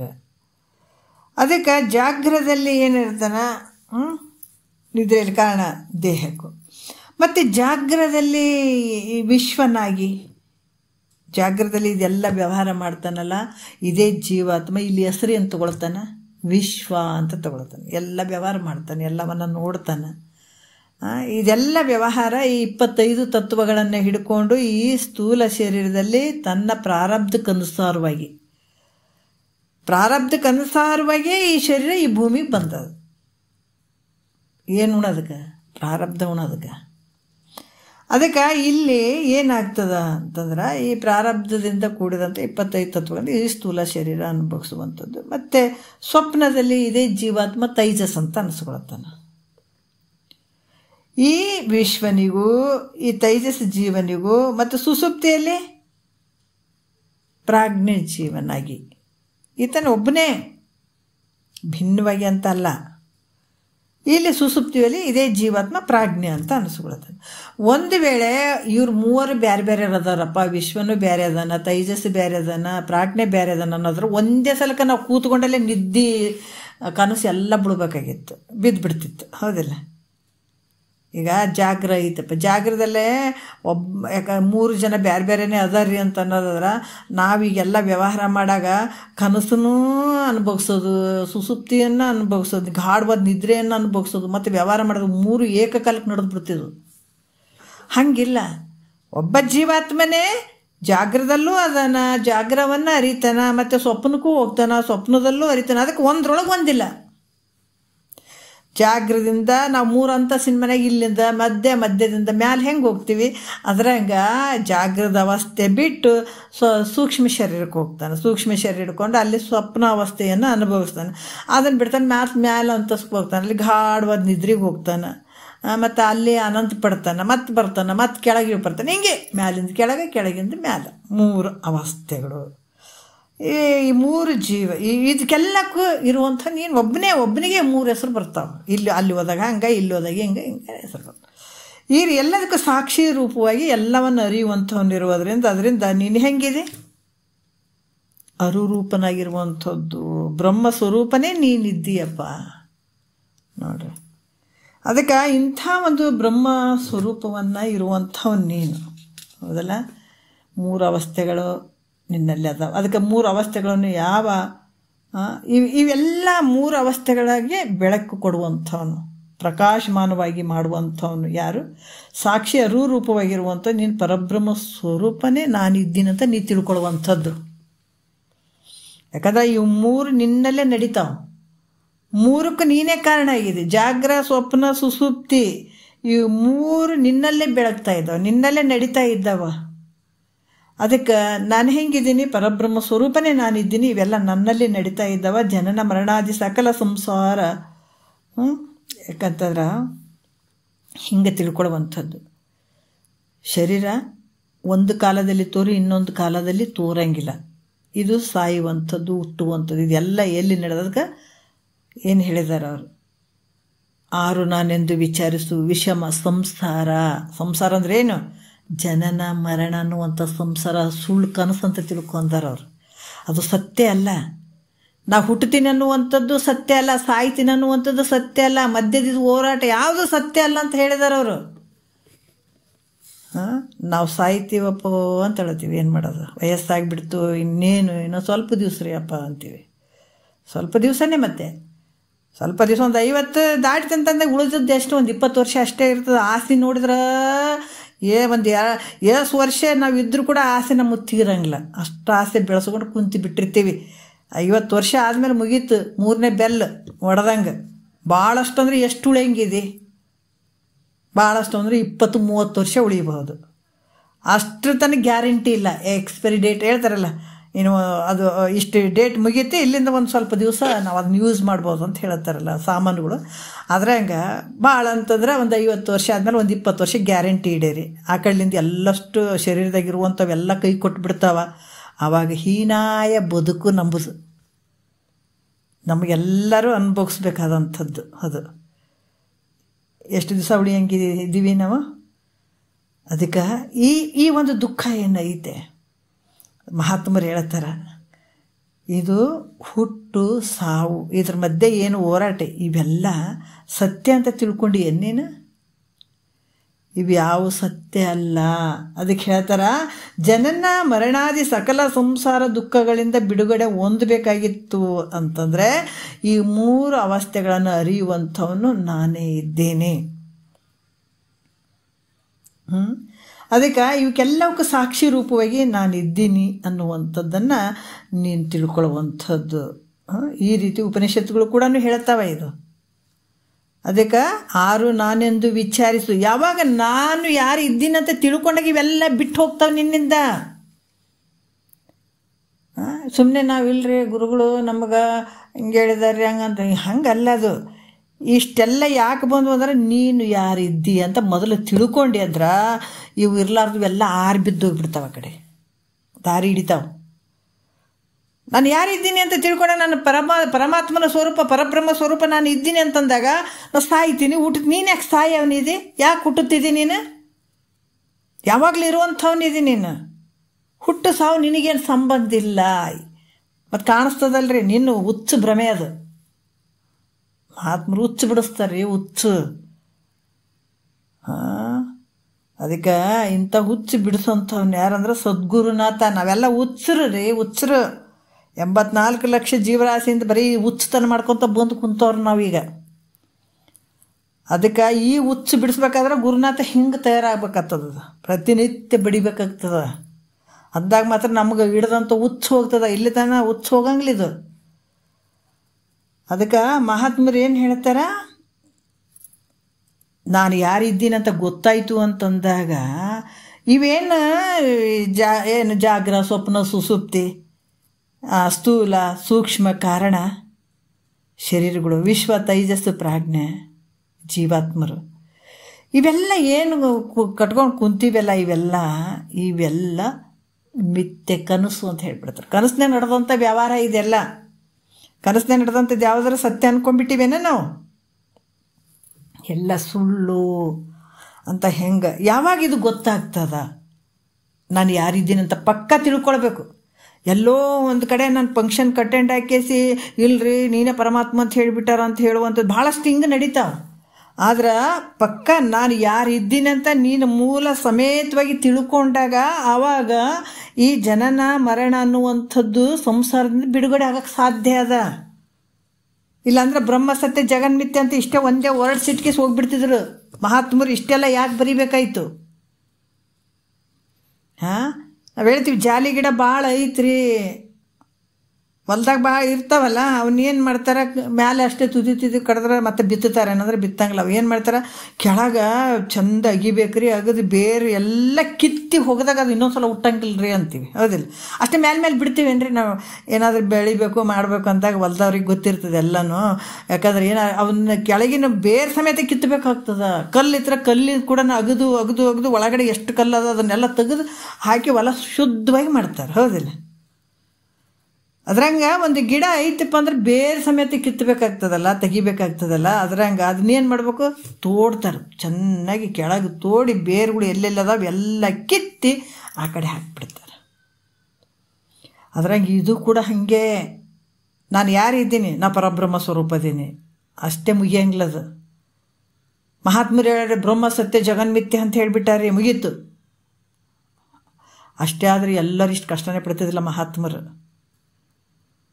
ನಾನು ಯಾಕಂದ್ರೆ ಬ್ರಹ್ಮ ಸತ್ಯ ಅಂತ ನಿನಗೆ ಅಪರೋಕ್ಷ ಜ್ಞಾನ ಆಗಬೇಕು, ಸಂಪೂರ್ಣ ಅಳವಡಬೇಕು. ಜಗತ್ತು ಮಿಥ್ಯಾಗಿ ಕಾಣಕ್ಕೆ ಶುರು ಮಾಡ್ಬೇಕು ನೀ ಬಾಯಿಲೆ ಅನ್ನೋದಲ್ಲದು. ಜಗತ್ತು ಮಿಥ್ಯೆ ಐತಿ ಅಂತ ಗುರುಗಳು ಹೇಳ್ಯಾರ ಅಂತೇಳಿ ಮಿಥ್ಯೆ ಅಂತ ಅನ್ಕೊಂತ ಕುಂದ್ರೋದಿಲ್ಲ. ಯಥಾರ್ಥ ಜ್ಞಾನ ಆಗಬೇಕು, ಮಿಥ್ಯೆ ಅಂತ ಕಾಣಬೇಕು ನಿನಗದು. ಆ ಒಂದು ಮಟ್ಟತನ ಬರಬೇಕು ನೀನು, ಬರೀ ಬಾಯಿಲೆ ಹೇಳೋದಲ್ಲ. ಆ ಸ್ಥಾನಕ್ಕೆ ಅದೇ ರೂಪವಾಗಿ ನೀ ಬರಬೇಕಾಗ್ತದೆ ಮಹಾತ್ಮರು ಹೇಳುವಂಥದ್ದು. ಅದಕ್ಕೆ ಇಲ್ಲಿ ಕೂಡ ಏನು ಹೇಳ್ತಾರ ಅಂತಂದ್ರೆ, ಯಾರು ನಾನು ಇದ್ದೀನಿ ಅಂತ ತಿಳ್ಕೊಂಡಾಗ ಸಕಲ ಸಂಸಾರ ದುಃಖಗಳಿಂದ ಬಿಡುಗಡೆ ಹೊಂದುತ್ತಿದೆ. ಎಲ್ಲ ದುಃಖದಿಂದ ಬಿಡುಗಡೆ ಆಗೋದಕ್ಕೆ ಒಂದೇ ಏಕೈಕ ಮಾರ್ಗ ಯಾವುದಂದ್ರೆ ನಾನು ಯಾರಿದ್ದೀನಿ ಅಂತ ತಿಳ್ಕೊಳ್ಳುವಂಥದ್ದು. ಒಂದು ದುಃಖ ಅಲ್ಲ, ನಾವು ಫಸ್ಟಿಗೆ ಕೇಳಿದಾಗ ನಾನು ಹೇಳಿದ್ದೀನಿ, ತುಂಬ ಸಲ ಹೇಳಿದ್ದೀನಿ, ದುಃಖ ಅಂದ್ಗಳೇ ಏನು ಅಂತ ನನಗೆ ಪ್ರಶ್ನೆ ಬರೋದು ಫಸ್ಟ್ ಶಾಸ್ತ್ರಕ್ಕೆ ಹೋದಾಗ. ನೋಡ್ರಿ, ಫಸ್ಟ್ ನಾವು ಇದನ್ನು ಕೇಳೋಕೆ ಹೋದಾಗ ಕೇಳಬೇಕಂತ ಭಾಳ ಅಪೇಕ್ಷೆ. ಆದರೆ ಈಗ ಮಧ್ಯಕ್ಕಿಂತವೆಲ್ಲ ಕೇಳಿದ್ರೆ ನಮ್ಗೆ ಏನಿಸ್ತದೆ, ಅಲ್ಲ ಇವರು ಅತ್ಯಂತ ದುಃಖ ಅಂತಾರಲ್ಲ, ಏನು ದುಃಖ ಇರ್ಬೋದಪ್ಪ, ನಮಗೇನಂತ ದುಃಖನೇ ಕಾಣವಲ್ದಲ್ಲ ಅನಿಸ್ತಿತ್ತು. ಯಾಕಂದ್ರೆ ನಮ್ಗೆ ಕಣ್ಣಿಗೆ ಕಾಣುವಂಥದ್ದು ಏನು ರೊಕ್ಕ ರೂಪಾಯಿ ಅಥವಾ ಏನೋ ಒಂದು ಕಷ್ಟ ಗಿಷ್ಟ ಅಂತ ಇದಕ್ಕೆ ದುಃಖ ಅಂತ ಹೇಳ್ತಾರೆ. ಮತ್ತು ಸರ್ವರಿಗೆ ದುಃಖ ಐತ್ರಿ. ಇದು ಎಂಥ ದುಃಖ ಅಂದ್ರೆ ಅತ್ಯಂತ ದುಃಖ, ದೊಡ್ಡ ದುಃಖ ಐತೆ ಅಂತ ಹಿಂಗೆಲ್ಲ ಹೇಳಿದಾಗ ನಮ್ಗೆ ಗಾಬರಿ ಆಗ್ಬಿಡೋದು. ಎಂಥದ್ದು ಏನಿರ್ಬೋದಪ್ಪ ದುಃಖ ಅಂತ ಹೇಳಿಬಿಟ್ಟೆ. ಆದರೆ ದುಃಖ ಗೊತ್ತಾಗೋದು ನಮಗೂ ಮಹಾತ್ಮರ ವಾಕ್ಯ ಕೇಳಿದಾಗ ನಮಗೆ ದುಃಖಗಳು ಏನಂತ ಗೊತ್ತಾಗ್ತದೆ. ಅಲ್ಲಿ ತನಕ ನಮಗೂ ಗೊತ್ತಾಗಂಗಿಲ್ಲ. ನಮಗೆ 4 ರೊಕ್ಕ ನಮ್ಮ ಬಲ್ಲಿ ಒಂದಿಷ್ಟು ಆಸ್ತಿ ಅಂತಸ್ತು ಸ್ವಲ್ಪ ರೊಕ್ಕ ರೂಪಾಯಿ ಭಾಳ ಇತ್ತಂದ್ರೆ ನಮ್ಮ ಸರಿನೇ ಯಾರಿಲ್ಲ. ನಮಗೇನು ಅವರೇನು ಇವರೇನು ಅವರೇನು ಈ ಮದದಲ್ಲೇ ಕಾಲ ಕಳೆದು ಹೋಗ್ಬಿಡ್ತೀವಿ, ಅನರ್ಥವಾಗಿ ಜೀವನ ಹಾಳು ಮಾಡ್ಕೊಂಡ್ಬಿಡ್ತೀವಿ. ಅದಕ್ಕೆ ಎರಡೂ ರೀತಿಯಿಂದ ಕಷ್ಟ ಇಲ್ಲಿ. ಸುಖ ಅಂದರೂ ಕೂಡ ನೀವು ಇನ್ನೂ ಸುಖ ಬರುವುದಕ್ಕಿಂತ ದುಃಖ ಬರಲಿಲ್ಲ, ದುಃಖ ತೆರೆಸಿತು ಜ್ಞಾನದ ಕಣ್ಣ ಅಂತ ಹೇಳ್ತಾರೆ ಮಹಾತ್ಮರು. ಆ ಸುಖ ಅನ್ನುವಂಥದ್ದು ನಿನ್ನೇನು ಮಣ್ಣು ಬಂದಂತ ತಿಳ್ಕೊಬೇಕು, ಬಂದದಂತ ಮತ್ತೆ ಹಂಗೆ ತಿಳ್ಕೊಳಂಗಿಲ್ಲ. ಅದಕ್ಕೆ ಅವ್ರು ಹೇಳ್ತಾರೆ, ಅವ್ರೇನ ಸಿರಿ ಬಡಿದು ಜೀವಿಸುವ ಎಡೆಯೋಳು ವಿನಯವನು ಅಂತ ಹೇಳಿದ್ದಾರೆ ಅವರು. ಮತ್ತು ನಮಗೇನು ಬರಬಾರ್ದೇನ್ರಿ, ಆಸ್ತಿ ಬರಬಾರ್ದೇನ್ರಿ, ರೊಕ್ಕ ರೂಪಾಯಿ ಬರಬಾರ್ದೇನ್ರಿ, ನಾವು ಶ್ರೀಮಂತರ ಆಗಬಾರ್ದೇನ್ರಿ ಅಂತ ಅಲ್ಲ. ನೀ ಶ್ರೀಮಂತ ಆಗು, ಯಾಕಂದ್ರೆ ನೀ ಬೇಕಾದ ದುಡ್ಡಿನಾಗ ಮೇರಿ, ಸಂಪತ್ತಿನಾಗ ಮೇರಿ, ಯಾರು ಬೇಡ ಅಂದಿಲ್ಲ. ಯಾಕೆ ನಿನ್ನ ಪ್ರಾರಬ್ಧದಲ್ಲಿ ಸುಖ ಬರಬೇಕಾಗಿತ್ತು, ಸಂಪತ್ತು ಇರಬೇಕಾಗಿತ್ತು ಅಂದರೆ ಖಂಡಿತ ಇರ್ತೀನಿ, ಬ್ಯಾಡ ಅಂದ್ರೂ ಹೋಗಂಗಿಲ್ಲ, ಅದು ಬಂದೇ ಬರ್ತದೆ, ಇಲ್ಲ ಅಂತಿಲ್ಲ. ಆದ್ರೆ ಅದ್ರ ಜೊತೆ ಏನಂದ್ರೆ ನಿನ್ನ ಬಳಿ ಒಂದು ಕೆಲಸ ಆಗಬೇಕಾಗ್ಯದ. ಏನಾಗಬೇಕಾದ? ಸಿರಿ ಒಡೆದು ಜೀವಿಸುವ ಎಡೆಯೋಳು ವಿನಯ ಭಾಳ ಮುಖ್ಯ. ಬೇಕಾದಂಥ ಒಂದು ಶ್ರೀಮಂತನಿರೋ ರಾಜನಾಗಿ ಮೇರಿ ನಿನಗೆ ಯಾರು ಬೇಡ ಅಂತಾರೆ. ಆದ್ರೆ ಅದ್ರ ಜೊತೆ ನೀ ಏನು ಇಟ್ಕೊಳ್ಬೇಕು? ವಿನಯ ಭಾಳ ಮುಖ್ಯ ಆಗ್ತದ. ಹಾಗಾಗಿ ಮಹಾತ್ಮರು ಭಾಳಷ್ಟು ವಿಚಾರಗಳನ್ನು ಅವರು ಹೇಳ್ತಾರೆ. ಈ ರೀತಿಯಾಗಿ ನಾನು ಯಾರು ಇದ್ದೀನಿ ಅಂತ ನೀವು ತಿಳ್ಕೊಂಡು ಅಂತಂದಾಗ ಅವಾಗ ಜನನ ಮರಣಾದಿ ಸಕಲ ಸಂಸಾರ ದುಃಖಗಳಿಂದ ಬಿಡುಗಡೆ ಹೊಂದುತ್ತೀರಿ ಅಂತ ಇದು ಬೃಹದಾರಣ್ಯಕ ಉಪನಿಷತ್ತಿನಲ್ಲಿ ಕೂಡ ಹೇಳಿದ್ದಾರೆ ಈ ಮಾತು. ಈಗ ಇಷ್ಟು ಹೇಳಿದ್ರು ಕೂಡ ತಿಳ್ಕೊಳ್ಳಾರ್ದೆ ಅವ್ರು ಏನು ಹೇಳ್ತಾರೆ, ಇಷ್ಟು ನೀವು ತಿಳ್ಕೊಳ್ಳಾರ್ದೇ ಸಂಸಾರದ ಒಂದು ಇದಕ್ಕೆ ಗುರಿಯಾಗಿ, ಆ ಬಂಧಕ್ಕೆ ಗುರಿಯಾಗಿ ಈ ಸಂಸಾರವನ್ನು ನಾನು ಹುಟ್ಟಿದೆ, ನನ್ನ ಸತ್ಯ, ನನಗೆ ಹಂಗಾಯ್ತು ಹಿಂಗಾಯ್ತು ದುಃಖ ಆಯಿತು ಅದಾಯ್ತು ಅಂತ ನೀನು ಅಪವಾದ ಮಾಡ್ಕೊಂಡು ಕುಂತಿದೆಯಲ್ಲ, ಕೂತ್ಕೊಂಡು ವ್ಯರ್ಥವಾಗಿ ಜೀವನ ಕಳ್ಕೊಳಕತ್ತೀಯಲ್ಲ, ನಿನಗೆ ಏನು ಅಜ್ಞಾನಿ ಅಲ್ದು ಇನ್ನೇನಂತಾರೆ? ಸುಜ್ಞಾನಿ ಅಂತಾರೆ ನಿನಗೆ? ಅಜ್ಞಾನಿನೇ ಅಂತಾರೆ. ಯಾವುದು ನಿನಗೆ ಇದಿಲ್ಲ, ಶಾಶ್ವತ ಇಲ್ಲ. ದುಃಖ ಬಂದದಂದ್ರೂ ಅಳಬೇಡ, ಕಷ್ಟ ಬಂದದ್ರೆ ಅಳಬೇಡ. ಯಾಕಂದ್ರೆ ಅವು ನಿನಗೆ ಬರ್ಬೇಕಾಗಿತ್ತು ಅಂದ್ರೆ ಬರ್ತಾವೆ, ಹೋಗ್ಬೇಕಾಗಿತ್ತು ಅಂದ್ರೆ ಹೋಗ್ತಾವೆ. ಅದನ್ನು ಶಾಶ್ವತ ಅಲ್ಲ, ಯಾವುದೂ ಶಾಶ್ವತ ಅಲ್ಲ. ಶ್ರೀಮಂತಿಕೆನೂ ಶಾಶ್ವತ ಅಲ್ಲ, ಸುಖನೂ ಶಾಶ್ವತ ಅಲ್ಲ, ದುಃಖನೂ ಶಾಶ್ವತ ಅಲ್ಲ. ಸುಖ ಬಂದಾಗ ಹಿಗ್ಗಿ ಏನು ಅಂತ ಬರೀ ತಿರುಗಾಡೋದು ಬೇಡ, ಮೆರಿಬೇಡ. ದುಃಖ ಬಂದಾಗ ತೀರ ಕುಗ್ಗಬೇಡ. ಎರಡೂ ಸಮ ಅದ. ಅದು ಬಂದರೆ ಇದು ಬಂದಿರ್ತದೆ, ಇದು ಬಂದರೆ ಅದು ಬಂದಿರ್ತದೆ. ಎರಡೂ ಸಮತ್ವ ಭಾವದಿಂದ ನೀನು ಹೆಚ್ಚಿನ ಮನಸ್ಸು ಎಲ್ಲಿಡು. ಅದಕ್ಕೆ ಶ್ರೀ ಗುರುವಚನ ಉಪದೇಶವನ್ನು ಆಲಿಸಿದಾಗಳು ಹೌದು ನರರಿಗೆ. ಮತ್ತು ಇವೆಲ್ಲ ಬಿಟ್ಕೊಂಡು ಗುರುನಾಥನ ಪಾದಕ್ಕೆ ಶರಣಾಗತನಾಗಿ ಆತನ ವಾಕ್ಯಗಳನ್ನು ಕೇಳು. ಅದಕ್ಕೆ ವೇದಾಂತ ಓದುತ್ತಾ, ಸಿದ್ಧಾಂತ ತಿಳಿಯುತ್ತಾ, ಸದ್ಗುರು ವಾಕ್ಯ ಕೇಳುತ್ತಾ ಭಾವ ಇದ್ದಂಗೆ ಗೆದ್ದು ಹೋಗತ್ತಾ. ಇದನ್ನು ನಾವು ಮಾಡ್ಕೊಳ್ಬೇಕಾಗ್ಯದ. ಇದನ್ನು ದಾಟ್ಲಾರ್ದು ಇಲ್ಲೇ ಕಾಲು ಬಡ್ದು ಒದ್ದಾಡಿ ಭವಸಾಗರದಾಗ ಬಿದ್ದು ಒದ್ದಾಡಿ ಸಾಯಕತ್ತೀವಿ. ಇದನ್ನು ಭಾಳ ಅಚ್ಚುಕಟ್ಟಾಗಿ ತೊಂದರೆ ಇಲ್ಲದೆ ನಿಮ್ಗೆ ದಾಟಿಸುವಂಥವ್ನು ಸದ್ಗುರು ಅದಾನ. ಅದಕ್ಕೆ ನಾವೇನು ಮಾಡಬೇಕು? ಇಂಥ ಭವಸಾಗರವನ್ನು ದಾಟಬೇಕಾಗಿತ್ತಂದ್ರೆ ನಾವೇನು ಮಾಡಬೇಕು? ಗುರುವಿಗೆ ಶರಣಾಗತನಾಗಬೇಕಾಗ್ಯದ ಇಲ್ಲಿ ನಾವೀಗ. ಅದಕ್ಕೆ ಹೇಳ್ತಾರ, ವೇದಾಂತ ಓದುತ್ತಾ, ಸಿದ್ಧಾಂತ ತಿಳಿಯುತ್ತಾ, ಸದ್ಗುರು ವಾಕ್ಯ ಕೇಳುತ್ತಾ. ಅಂತ ನೋಡ್ರಿ, ಒಂದು ಮಾತು ಹೇಳ್ತಾರಲ್ಲ, ಯಾವುದು ಕವಿಗಳು ಎಲ್ಲ ಕೆಲವೊಂದು ಮಾತು ಹೇಳ್ತಾರೆ. ಕವಿಗಳು ಏನು ಹೇಳ್ತಾರೆ? ಬೆಚ್ಚನೆಯ ಮನೆ ಇರಲು ವೆಚ್ಚಕ್ಕೆ ಹೊನ್ನಿರಲು, ಇಚ್ಛೆಯ ನರಿತ ಸತಿ ಇರಲು, ಸ್ವರ್ಗಕ್ಕೆ ಕಿಚ್ಚು ಹಚ್ಚಂದ ಸರ್ವಜ್ಞ ಅಂತ ಹೇಳ್ತಾರೆ. ಎಲ್ಲ ಮಹಾತ್ಮರು ಹೇಳ್ತಾರೆ. ಅದ್ರಂಗೆ ಇಲ್ಲಿ ನಾವು ಹೇಳಬೇಕಾಗ್ತದೆ. ಏನು ಹೇಳಬೇಕಾಗ್ತದೆ? ಇಂಥ ಶರೀರ ಬಂದುಬಿಟ್ಟದಲ್ಲ, ಕೇಳುವಂಥ ಭಾವ ಬಂದುಬಿಟ್ಟದಲ್ಲ, ಹೇಳುವಂಥ ಸದ್ಗುರು ಸಿಕ್ಬಿಟ್ಟಿದ್ದಾನಲ್ಲ, ನಾವೇನು ಹೇಳಬೇಕು? ಸ್ವರ್ಗಕ್ಕೆ ಕಿತ್ತು ಹಚ್ಚಂದ ಸರ್ವಜ್ಞ ಅನ್ಬೇಕಾಗ್ತದಲ್ಲ. ಯಾಕಂತಂದ್ರೆ ಇಂಥ ಭವಸಾಗರವನ್ನು ದಾಟಬೇಕಾದ್ರೆ ನಾವು ಸದ್ಗುರು ವಾಕ್ಯವನ್ನು ದಿವಸ ನಾವು ಅದನ್ನು ತೊಗೊಂಡ್ಬಿಟ್ರೆ ಅದ್ಭುತ. ಇವು ಯಾವುದು ನಿನಗೆ ಯಾವ ದುಃಖನೂ ಏನೂ ಮಾಡಬೇಕಾಗಿಲ್ಲ, ಸುಖನೂ ಏನು ಮಾಡಬೇಕಾಗಿಲ್ಲ. ಅದಕ್ಕಿಂತ ದೊಡ್ಡ ಆನಂದ ಇದರಲ್ಲೇ ಐತೆ. ಏನು ಮಾಡಬೇಕಾಗಿಲ್ಲ. ಅದು ಏನು ಬರ್ತಾವೋ ಹೋಗ್ತಾವೋ, ಯಾಕಂದ್ರೆ ಅದನ್ನು ಉಣಕ್ಕೆ ನಾವು ಬಂದಿನಂತ ನಾವು ಪಕ್ಕ ತಿಳ್ಕೋಬೇಕು. ಸುಖ ದುಃಖವನ್ನು ಅನುಭವಿಸ್ಲಿಕ್ಕೆ ಬಂದಂಥ ಈ ಶರೀರ, ಅದ್ರ ಜೊತೆ ನಾವು ಅದ್ಭುತವಾದಂಥ ಕೆಲಸವನ್ನು ಮಾಡ್ಕೊಳಕತ್ತೀವಲ್ಲ. ಯಾವಾಗ ಗುರುವಾಕ್ಯ ಅನ್ನುವಂಥದ್ದು ನಮ್ಮಲ್ಲಿ ಕೆಲಸ ಮಾಡ್ತಾ ಹೋಯ್ತು ಅಂತಂದಾಗ ಇವೆಲ್ಲ ಎದಕ್ಕೆ ಏನಾಗ್ತಾವೆ, ಏನು ಮಾಡ್ತಾವೆ? ನಿನಗೇನೂ ಮಾಡೋಂಗಿಲ್ಲ. ಅವೇನು ಮಾಡ್ತಾವೆ? ಈ ರೀತಿಯಾಗಿ ಅದಕ್ಕೆ ಇದನ್ನೆಲ್ಲ ತಿಳ್ಕೊಳ್ಳಾರ್ದೆ ವ್ಯರ್ಥವಾಗಿ ಹಂಗಾಯ್ತಪ್ಪ ಹಿಂಗಾಯ್ತು ಅಂತ ಸಂಸಾರಕ್ಕೆ ಒದ್ದಾಡಿ ಒದ್ದಾಡಿ ಒದ್ದಾಡಿ ಸಾಯ್ತೀಯಲ್ಲ. ಇದಕ್ಕೆ ನಿನಗೇನು ಹೇಳ್ತಾರೋ? ಜೀವನೇ, ಹೇ ಜೀವನೇ. ಜೀವನೇ ಅಂದರೆ ಹೆಣ್ಣಲ್ಲ ಗಂಡಲ್ಲ. ಒಳಗಡೆ ನಾವೆಲ್ಲ ಶರೀರದ ಧಾರಿಗಳಾಗಿವೆಲ್ಲ. ಎಲ್ಲನೂ ಸಕಲ ಜೀವರಾಶಿಗಳಲ್ಲಿರುವಂಥದ್ದು ಜೀವ ಒಂದೇ ಇರುವಂಥದ್ದು, ಹೌದಾ? ಮತ್ತು ಗಂಡ್ಮಕ್ಳಿಗೆ ಹೇಳ್ಯಾರ ಅಂತಲ್ಲ, ಹೆಣ್ಮಕ್ಳಿಗೆ ಹೇಳ್ಯಾರ ಅಂತಲ್ಲ. ಇದು ಎರಡೂ ಒಂದೇ. ಮಹಾತ್ಮರ ದೃಷ್ಟಿಯಲ್ಲಿ ಗಂಡು ಹೆಣ್ಣು ಅಂತ ಏನಿಲ್ಲ. ಒಳಗಡೆ ಜೀವಾತ್ಮ ಒಬ್ಬನೇ ಕಾಣ್ತಾನೆ ಮಹಾತ್ಮನಿಗೆ. ಇದು ಹೆಣ್ಣು ಅನ್ನಂಗ್ಲೆ, ಅದು ಗಂಡು ಅನ್ನಂಗ್ಲ. ಹೆಣ್ಮಕ್ಳೇ ಮಾಡ್ಕೋಬೇಕಂತಿಲ್ಲ, ಗಂಡ್ಮಕ್ಳೇ ಮಾಡ್ಕೋಬೇಕಂತಿಲ್ಲ. ಇದು ಗಂಡನೇ ಮಾಡ್ಕೋಬೇಕ್ರಿ. ನಾನು ಯಾಕಂದರೆ ಹೆಂಡ್ತಿ ಅನರ್ಥ ಮಾಡ್ಕೊಂಡು ಜೀವನ ಹಾಳು ಮಾಡ್ಕೋತಾಳೆ. ಹೆಂಡ್ತಿನೇ ಮಾಡ್ಕೊಳ್ಳಿ, ನಾನು ಯಾಕೆ ಮಾಡ್ಕೊಳ್ಳಿ ಅಂದರೆ ಗಂಡ ಜೀವನ ಅನರ್ಥವಾಗಿ ಮಾಡ್ಕೋತಾನೆ. ಯಾರ್ಯಾರು ಮಾಡ್ಕೋತಾರೆ ಅವ್ರಿಗೆ ಉಳಿಯೋದಿದು. ಏನು ನೌಕರಿ ಮಾಡಾಕತ್ತೇನ ಅಥವಾ ಏನೋ ದುಡಿಯಾಕತ್ತೇನ ಅಂತಂದ್ರೆ ಭಾಳಷ್ಟು ವರ್ಷ ದುಡಿತಾರೆ ನೋಡ್ರಿ. ಹೆಂಡ್ತಿ ಮಕ್ಕಳು ಸಂಸಾರ ಸಾಗಬೇಕಂದ್ರೆ ನಾವು ದುಡಿಬೇಕಾಗ್ತದೆ, ಇಲ್ಲ ಅಂತಿಲ್ಲ, ಹೌದಲ್ಲ? ಅದೆಲ್ಲವನ್ನು ಯಾತಕ್ಕಾಗಿ ಮಾಡಿದೆ ಅಂದ್ರೆ ಮಂದಿ ಸಲುವಾಗಿ ಅಂದರೆ ಏನು? ಮತ್ತೀಗ ನಾವು ವಿಷಯಾದಿಗಳಿಗೆ ನಮ್ಮ ಮನಸ್ಸು ಹೋಗಿ ಅಲ್ಲಿ ಸುಖ ಐತೀನಿ ಇಲ್ಲಿ ಸುಖ ಏನಂತ ಮಾಡ್ತೀವಿ. ಮತ್ತು ಇದೆಲ್ಲ ನಮ್ಮ ಮಂದಿಗಾಗಿ ಮಾಡಿದಂಗೆ. ಇವೆಲ್ಲ ಮಾಡಿ ಇಟ್ಟಿಗೆ ಕೊನೆಗೆ ಏನಿರ್ಲಾರ್ದಂಗೆ ಟಾಟಾ ಬಾಯ್ ಬಾಯ್ ಅಂತ ಅಂದ್ಕೊಂಡು ಯಾವುದು ಪುಣ್ಯ ಪಾಪ ಏನು ಪುಣ್ಯ ಸಂಪಾದನೆ ಮಾಡಲಾರ್ದು ಗುರುವಾಕ್ಯ ಕೇಳಲಾರ್ದ ಭಾಳಷ್ಟು ಹೀನಾಯವಾಗಿ ಹೋಗ್ತೀವಿ. ಅದಕ್ಕೆ ಇಲ್ಲಿ ಮಹಾತ್ಮರು ಹೇಳತ್ತಾರೆ, ಇದು ನಿನಗಾಗಿ ಮಾಡ್ಕೊಳ್ಳುವಂಥದ್ದು. ನೀ ಮಾಡಿದ್ರೆ ನಿನಗೆ ಉಳಿತದೆ. ಇದು ಹೆಂಡತಿಗೂ ಹೋಗಂಗಿಲ್ಲ, ಮಕ್ಕಳಿಗೂ ಹೋಗಂಗಿಲ್ಲ. ಇದು ಜ್ಞಾನ ಅನ್ನುವಂಥ ಸಂಪತ್ತು. ಅದಕ್ಕೆ ಹೇಳ್ತಾರೆ ಹೆಣ್ಣು ಹೊನ್ನು ಮಣ್ಣು ಯಾವ ನಿನ್ನವಲ್ಲ, ನಿನ್ನದೇ ಅನ್ನುವಂಥದ್ದು ಜ್ಞಾನರತ್ನ ಸಂಪತ್ತು. ಅದನ್ನು ಬೀಳಿಸಿಕೊಳ್ಳದೆ ಧರಿಸಿಕೊಂಡಿದ್ದೇ ಆದರೆ ನಿನ್ನಂಥ ಸಿರಿವಂತರಿಲ್ಲ ಕಾಣ ಅಂತ ಹೇಳ್ತಾರೆ. ಯಾಕಂದ್ರೆ ಈ ಒಂದು ಜ್ಞಾನ ರತ್ನವನ್ನು, ಈ ಸಂಪತ್ತನ್ನು ನೀನು ತೊಗೊಂಡ್ಬಿಟ್ಟು ನೀನು ಇದನ್ನು ಪಡ್ಕೊಂಡು ಅಂತಂದ್ರೆ ಇದು ನಿನ್ನ ಹೆಂಡ್ತಿನೂ ಕಸ್ಕೊಳಂಗಿಲ್ಲ, ಹೆಂಡ್ತಿ ಮಾಡ್ಕೊಂಡ್ರೆ ಗಂಡನೂ ಕಸ್ಕೊಳಂಗಿಲ್ಲ. ಬೇರೆ ಸಂಪತ್ತುಗಳು ಕಸ್ಕೊಂಡು ಹೋಗ್ತಾರ. ನೀ ನೆಲಕ್ಕೆ ಬೀಳೋದು ಅಟ್ಟೆ ನೋಡ್ತಾರ. ಮೊದಲು ನಿನ್ನ ಕೈಯಾಗ ಏನೇನು ಅದಾವ? ಕೀಲಿ ಕೈ ಅದಾವ, ರೊಕ್ಕ ಅದಾವ, ರೂಪಾಯಿ ಅದಾವ.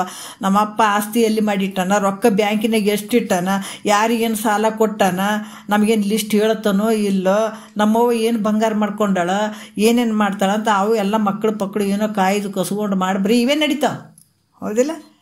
ಆದರೆ ಈ ಜ್ಞಾನರತ್ನ ಅನ್ನುವಂಥದ್ದು ನೀ ಏನಾರು ಪಡ್ಕೊಂಡಿದ್ದೆ ಆದ್ರೆ ನಿನಗೆ ಯಾರಾದರೂ ಬೈದರು ಅಂದ್ರೆ ಅವ್ರು ಪಾಪ ಕಟ್ಕೋತಾರ ನೋಡ್ರಿ.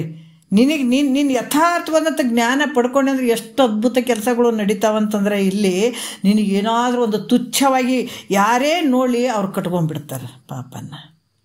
ಮತ್ತು ನಿನಗೆ ಭಾಳ ಚಂದ ನೋಡಿದ್ರೆ ಅಂದ್ರೆ ಭಾಳ ಚಂದ ಆಗ್ತಾರೆ ಅವ್ರು, ಭಾಳ ಪುಣ್ಯ ಅವರಿಗೆ ತಗಲ್ತದೆ. ಯಾರು ನೋಡಿದ್ರೇನು ಬಿಟ್ರೇನು ನಿನ್ನ ಆನಂದದಾಗ ನೀ ಇರ್ತೀಯಲ್ಲ, ಅಂಥ ಜ್ಞಾನದ ಒಂದು ಸಂಪತ್ತಿನೊಳಗೆ ನೀನು ಇರ್ತೀರಿ, ಹೌದಲ್ಲ? ಅದಕ್ಕೆ ಇದು ನಿನ್ನದು, ಇದು ಯಾರು ಕಸ್ಕೊಳ್ಳುವಂಥದ್ದಲ್ಲ. ಈ ಸಂಪತ್ತಿನಲ್ಲಿ ಆನಂದವಾಗಿ ಇರೋದು. ನೀನು ಶರೀರ ಯಾವಾಗ ಹೋದ್ರೆ ಎಷ್ಟು ಬಿಟ್ಟರೆ ಅಷ್ಟು, ಯಾವ ಚಿಂತೆನೇ ಇರಂಗಿಲ್ಲ ನೋಡ್ರಿ. ಜ್ಞಾನ ಪಡ್ಕೊಂಡ ನಂತರ ಏನು ಚಿಂತೆನೇ ಇಲ್ಲ ಇಲ್ಲಿ. ಅಂಥದನ್ನು ಮಾಡ್ತಾನೆ ಸದ್ಗುರುನಾಥ. ಅದಕ್ಕೆ ಶ್ರೀ ಗುರು ವಚನದಿಂದ ಅಧಿಕ ಸುಧೆಯುಂಟೆ ಅಂತಾರೆ.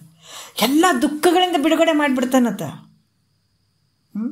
ಹಾಗಾಗಿ ಇಂಥದನ್ನು ನೀನು ತಿಳ್ಕೊಂಡು ನೀನು ತಿಳ್ಕೊಂಡಾಗ ನೀ ಸುಜ್ಞಾನಿ ಆಗ್ತಿದೆ. ತಿಳ್ಕೊಳ್ಳದೆ ಇದ್ರೆ ನಿನಗೆ ಏನು ಸುಜ್ಞಾನಿ ಅಂತ ಹೇಳೋಕ್ಕಾಗ್ತದೆ ನಿನಗೆ? ಅದಕ್ಕೆ ಅಜ್ಞಾನಿ ಅಂತಾರ. ಅದಕ್ಕೆ ಅಜ್ಞಾನಿ ಅಲ್ಲವೇ ಜೀವನೇ ನೀನಗ ಸುಜ್ಞಾನಿ ಅಂತ ನುಡಿತಾರೇನೋ ಬಲ್ಲವರು. ನಿನಗೆ ನೀ ಬೇಕಾದಷ್ಟು ಕೋಟಿ ಗಳಿಸು, ನೀನು ಅಜ್ಞಾನಿನೇ ಇದಿ. ನಿನ್ಗೆ ಯಾರಂತಾರೆ ಸುಜ್ಞಾನಿ ಅಂತಾರೇನು? ಒಬ್ಬ ಮಹಾತ್ಮ ಎಂಥ ಕೆಲಸ ಮಾಡ್ಕೊಳಕತ್ತೇನಪ್ಪ, ಏನು ಸುಜ್ಞಾನಿ, ನೀನು ಧನ್ಯ ಆಗಿಬಿಡ್ತಿದಿ. ನೀ ಏನು ಮಾಡಿದ್ರೆ ಈ ಜಗತ್ತನ್ನು ಕೊಂಡ್ಕೊಂಡು ಇಟ್ಕೋ, ನಿನ್ನ ಹಣೆ ಬರಕ್ಕೆ ನಿಂದೇನು ಏನೈತಿ ನಿನಗೆ ಅಜ್ಞಾನಿನೇ ಅಲ್ಲದೆ ಸುಜ್ಞಾನಿ ಅನ್ನಂಗಿಲ್ಲ ಮಹಾತ್ಮರು. ನಿನಗೆ ಏಟ್ ಮಾಡಿದ್ರೆ ಏನು ತೊಗೊಂಡು ಏನು ಮಾಡ್ತಿ? ಅದಕ್ಕೆ ಇಲ್ಲಿ ಕೂಡ ಭಾಳಷ್ಟು ಅದ್ಭುತವಾಗಿ ಹೇಳ್ತಾರೆ. ಈಗ ನಾವು 3ನೇ ನುಡಿಯಲ್ಲಿ ಏನು ಹೇಳ್ತಾರೆ ನೋಡೋಣ. ಪರಮಾತ್ಮನ ಸ್ವರೂಪ ಇರುವಂಥದ್ದು ಚೇತನ ಒಂದೇ ಐತೆ, ಅದು ಪರಮಾತ್ಮನ ಸ್ವರೂಪ. ಚಿತ್ತೊಂದದು ಗುರು ಶಂಭುಲಿಂಗವೆಂದು ಉತ್ತಮ ಶ್ರುತಿ ಸಾರುತ್ತಿರೆ, ಮತ್ತೆ ನೀನೋರ್ವನು ಅಲ್ಲದೆ ಬರಿದೆ ಮೋಹಿಸುತ್ತಿರ್ಪೆ ನಾಮರೂಪವನ್ನು. ಭಾಳ ಅದ್ಭುತವಾಗಿ ಹೇಳ್ತಾರೆ ನೋಡ್ರಿ. ಏನು ಹೇಳ್ತಾರೆ? ಚಿತ್ತೊಂದೆಯು ಅಂದರೆ ಚೈತನ್ಯ ಒಂದೇ ಇರುವಂಥದ್ದು. ಅದು ಹೆಂಗದ? ಪರಮಾತ್ಮನ ಚೈತನ್ಯ, ಪರಮಾತ್ಮ ಅದು ಒಂದೇ ಇರುವಂಥದ್ದು, ಬೇರೆ ಇಲ್ಲ. ಅಜ್ಞಾನ ನಿವಾರಕನಾದ ಪರಮಾತ್ಮ ಚೈತನ್ಯ ಅನ್ನುವಂಥದ್ದು ಇರುವಂಥದ್ದು ಒಂದೇ ಶಂಭುಲಿಂಗ. ಅದಕ್ಕೆ ಈ ಚೈತನ್ಯ ಭಾಳ ಅದಾವೇನ್ರಿ? ಇಲ್ಲ, ಒಂದೇ ಇರುವಂಥ. ಬೈಲು ಭಾಳ ಅದಾವನ? ಬೇರೆ ಕಡೆ ಬೈಲು ಬೇರೆ ಆದ್ರಿ, ಆ ಊರಾಗ ಬೆಂಗಳೂರಾಗ ಬೈಲು ಬೇರೆ ಆದ್ರಿ, ಯಾರನ್ನ ಅಂದದ್ದು ಕೇಳಿರೇನು? ಆ ಬೆಂಗಳೂರಾಗ ಬೈಲು ಬೇರೆ ಅದ, ಈ ಕಡೆ ಬೇರೆ ಅದ, ಆ ಕಡೆ ಆ ಡಿಸ್ಟಿಕ್ದಾಗ ಬೇರೆ ಅದ ಅಂತ ಏನಾರು ಅಂತೀವೇನು? ಬೈಲು ಇರೋದು ಒಂದೇ. ಆಕಾಶ ಬೇರೆ ಬೇರೆ ಅದಾವನ ಎಲ್ಲಾದ್ರ? ಯಾರಾದ್ರೂ ಹೇಳ್ಯಾರನ? ಇಲ್ರಿ, ಆ ಹೊರಗಿನ ದೇಶಕ್ಕೆ ಹೋಗಿವ್ರಿ ಅಂತಾರೆ. ಅಲ್ಲ, ಇದು ಬ್ರಹ್ಮಾಂಡ ಅನ್ನುವಂಥದ್ದು ದೊಡ್ಡದು. ಯಾವುದೊಂದು ಏನು ಹೇಳ್ತಾರೆ, ಒಂದು ನಾವೇನು ಎಷ್ಟೇ ದೇಶಗಳು ನೋಡಿವಿ ಅಂದ್ರೆ ಭಾಳ ನೋಡಿವ್ರಿ ದೇಶ ಅಂತೀವಿ. ನೋಡಿದೀವೋ ನೀನು ಈ ಬ್ರಹ್ಮಾಂಡದ ಒಳಗಡೆ? ಅದಕ್ಕೆ ಇಲ್ರಿ, ಆ ಕಡೆ ಜಪಾನ್ ಕಡೆ ಹೋಗಿದ್ದೆ, ಅಮೇರಿಕಾ ಕಡೆ ಹೋಗಿದ್ದೆ, ಆ ಕಡೆ ಹೋಗಿದ್ದೆ, ಅಲ್ಲಿ ಮತ್ತು ಆಕಾಶ ಬೇರೆ ಐತ್ರಿ, ನಮ್ಮ ಇಂಡಿಯಾದಾಗ ಆಕಾಶ ಬೇರೆ ಐತ್ರಿ, ಅಲ್ಲಿ ಆಕಾಶ ಹಿಂಗಿತ್ತು. ಯಾರಾದ್ರೂ ಅಂದಿವೇನೆ ಯಾವತ್ತಾದ್ರೆ? ಒಂದೇ ಇರೋದು ಆಕಾಶ. ಅದ್ರಂಗ ಸಕಲ ಜೀವರಾಶಿಗಳಲ್ಲಿ ಏನು ಉದ್ಬೀಜ, ಸ್ವೇದಜ, ಅಂಡಜ, ಜರಾಯುಜ 4 ಗರ್ಭದಲ್ಲಿ ಜೀವಿಗಳು ಬರ್ತಾವ. ನಮ್ಗೆ ಅನುಭವಕ್ಕೆ ಆದಿಲ್ಲ, ನೋಡ್ತೀವಿಲ್ಲ, ಕಾಣ್ತಾ ಇರೋದು. ಉದ್ಬೀಜ ಅಂತಂದ್ರೆ ಭೂಮಿಯಿಂದ ಸೀಳ್ಕೊಂಡು ಬರುವಂಥ ಜೀವಿಗಳು, ಗಿಡ ಮರಗಳು, ಬಳ್ಳಿಗಳು. ಈಗ ಹೋಗಿದೆ ಹಿಂದೆ ಈ ವಿಚಾರಗಳು ಹೋಗ್ಯಾವ. ಬೆವರಿನಿಂದ ಬರುವಂಥ ಜೀವಿಗಳು, ತತ್ತಿಯಿಂದ ಬರುವಂಥ ಜೀವಿಗಳು, ಮತ್ತು ಮಾಸಿನಿಂದ ಬರುವಂಥ ಜೀವಿಗಳು. ಇವುಗಳೆಲ್ಲದರಲ್ಲಿ ಇರುವಂಥ ಬೇರೆ ಬೇರೆ ಜೀವಾತ್ಮರು ಬೇರೆ ಅದಾರನ? ಒಂದೇ ಚೈತನ್ಯ ಇರುವಂಥದ್ದು ಒಂದೇ ಐತೆ. ಅದು ಹೆಂಗೈತೆ ಅಂತಂದ್ರೆ ಬ್ರಹ್ಮ ಅದೇ ಪರಮಾತ್ಮನ ಸ್ವರೂಪ. ಅದಕ್ಕೆ ಏಕಮೇವ ಅದ್ವಿತೀಯಂ ಬ್ರಹ್ಮ. ಏಕಮೇವ ಅದ್ವಿತೀಯಂ ಅಂದ್ರೆ ಸ್ವಗತ ಸಜಾತಿ ವಿಜಾತಿ ಭೇದಗಳಿಂದ ರಹಿತವಾಗಿರುವಂಥದ್ದು ಪರಬ್ರಹ್ಮ ಚೈತನ್ಯ ಒಂದೇ ಅದ. ಈ ಸ್ವಗತ ಅಂದ್ರೆ ಏನ್ರಿ? ಸ್ವಗತ ಅಂದ್ರೆ ಈ ನಮ್ಮ ಶರೀರ ಐತೆ. ಉದಾಹರಣೆ, ಈ ಶರೀರದೊಳಗೆ ಕೈ, ಕಾಲು, ಕಿವಿ, ಕಣ್ಣು, ಮೂಗೆಲ್ಲ ಅದಾವಲ್ಲ, ಇದು ಸ್ವಗತ ಅಂತ ಹೇಳಿಸ್ಕೊಳುತ್ತದೆ. ಈ ನಮ್ಮ ಒಂದು ಶರೀರದಲ್ಲಿ ಈ ಕೈ ಕಾಲುಗಳು ಅವೆಲ್ಲ ಇರುವಂಥದ್ದು ಇದು ಸ್ವಗತ ಅನಿಸ್ಕೊಳುತ್ತದೆ. ಸಜಾತಿ ಅಂದ್ರೆ ಏನ್ರಿ? ಸಜಾತಿ ಅಂದರೆ ಮತ್ತೆ ಇವೇನು ಅದಾವಲ್ಲ, ಮನುಷ್ಯರೆಲ್ಲ ಮನುಷ್ಯರುಗಳು ಭಾಳ ಮಂದಿ ಇದ್ದೀವಲ್ಲ, ಇದು ಸಜಾತಿ ಅಂತ. ವಿಜಾತಿ ಅಂದರೆ ಭಿನ್ನವಾಗಿರುವಂಥದ್ದು, ಈ ನಾನು ಅನ್ನುವಂಥದ್ದು, ಕಲ್ಲು, ಕಟ್ಟಿಗೆ, ಮಣ್ಣು, ಈ ಥರ ವಿಜಾತಿ.